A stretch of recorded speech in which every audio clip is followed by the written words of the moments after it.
The official investigation into the assassination of President Kennedy found that Lee Harvey Oswald was the lone gunman. But a recent poll shows nearly 80% of Americans doubt that, and other findings about the murder as well. Retired police detective Mark Fuhrman was one of those doubters, so he decided to review the evidence himself, and his findings can be found in the new book called A Simple Act of Murder. And Mark Fuhrman is with us this morning. Good morning. Good morning, Harry. I'm reading in your book last night, and one of the things you said is when you were on the force in Los Angeles, this is something guys used to talk about.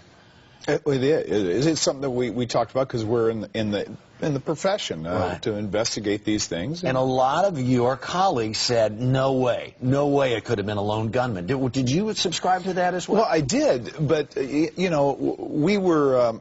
I think we fell prey to a lot of the same factoids that were out there that were kind of snapped out of other pieces of this investigation. Mm-hmm. They were put in books and wrapped around some kind of a theory. Sure. And maybe if to we use beef up somebody. yeah, Sure. if we use the word theory, I think this is where we get in trouble because evidence doesn't give theory. Evidence makes conclusion. Here's what's interesting to me. How many books have been written, do you think? 450. 450 That's books. not probably counting magazine articles, documentaries, docudramas, or anything else. And what made you say, well, you know what, I'm going to go find out and get the truth, Mike? What made you think, I'm going to write the one that people are really going to remember and say this is the definitive one? It didn't quite happen that way. William Morrow said about 2.5 years ago, maybe almost 3 years ago, what would you like to write about? And I go, gee, I don't know. And they said, what would you really like to write about if you could? Right. I said, the Kennedy assassination. Wow. There are hundreds of thousands of pages of documents. Millions. How did you go about sort of parsing through, and what did you look for in particular to help you using your old police investigative techniques? Well, there's probably about 25 books that have a lot of value. And there's, of course, the Warren Commission.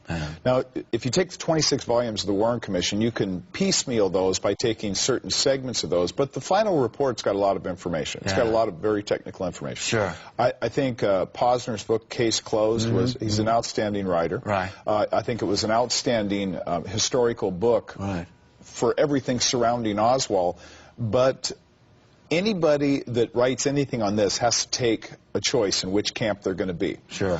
If they're pro-Warren Commission, they have to sign off on the single bullet theory. Yeah. If they're a conspiracy buff, then the single bullet theory is crazy, the lone gunman's crazy, everything's crazy. So I'm kind of right in the middle. I'm kind of upsetting everybody right now. So nobody's happy. Nobody's now, happy. you go back and look at the Zapruder film, right? 1,000 times. 1,000 times. And there are some autopsy pictures in this book. Yes, itself. first book that's actually said these are the real autopsy. It's grisly stuff to look at. You know, it's grisly, but it's necessary. Yeah. We live in now a CSI world, where people want this information, and they want to have visuals along. And I think that's one of the collapses of this investigation is the visual of the Zapruder film started to trump all other evidence.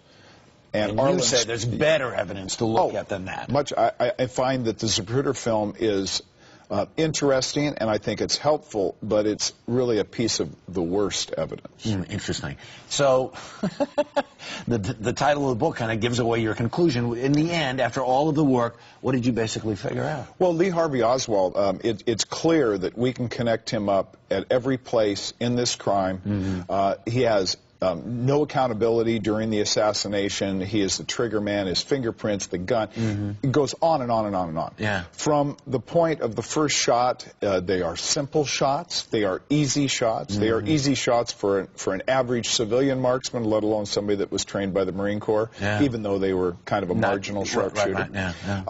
So it's not something that is impossible, improbable that he did it. In fact, it is quite easy. So no mob, no mafia, no... It would be nice if it was a nice, juicy conspiracy and you could have all this trail of espionage, but, you know, it really came down to this Walter Mitty guy that couldn't fit. He tried to insert himself. He almost created his own conspiracy, a kind of shadow, because he goes to all these places to try to become part of something. Everybody says, get out. They don't want any part of it. No, they don't want any part of it. Such interesting stuff. Every time it comes up, it just reignites our interest. No, it does. So interesting. Mark Fuhrman, thank you so much. And if you would like to read an excerpt from A Simple Act of Murder, head to our website at cbsnews.com.